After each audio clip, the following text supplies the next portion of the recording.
سلام شلوم، میں آج آپ کو بتاؤں گا 5 ریزنز کہ کیوں مسیحیوں کو سبت ماننا چاہیے۔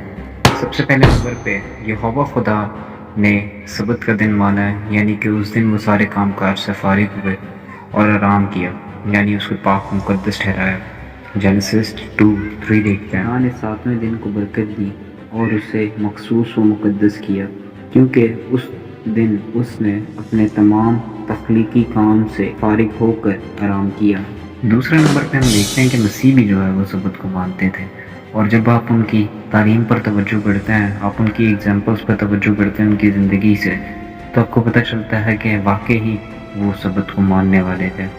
اور اس کو آپ سمجھنے کے لیے ایک ایگزامپل دیکھیں، لوک 4:16 کو ناصرت پہنچا جہاں وہ پروان چڑھا تھا، وہاں بھی وہ معمول کے مطابق سبت کے دن خانے میں جا کر کلام مقدس میں سے پڑھنے کے لیے کھڑا ہو گیا۔ تیسرا ریزن یہ ہے کہ اگر آپ کسی مسیحی سے پوچھیں کہ کیا آپ 10 کمانڈمنٹس کو مانتے ہیں،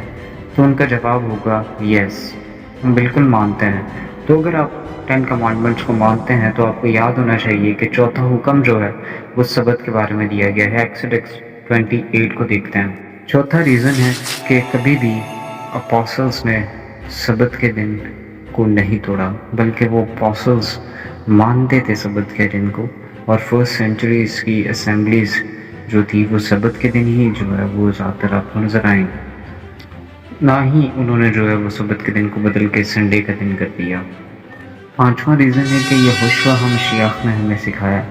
کہ سبت جو ہے وہ سب کے لیے ہے، نہ کہ صرف یہودیوں کے لیے۔ تو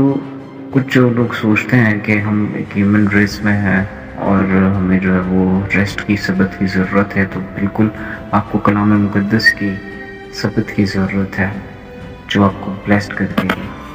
مارک 2:27 دیکھتے ہیں، پھر اس نے کہا انسان کو سبت کے دن کے لیے نہیں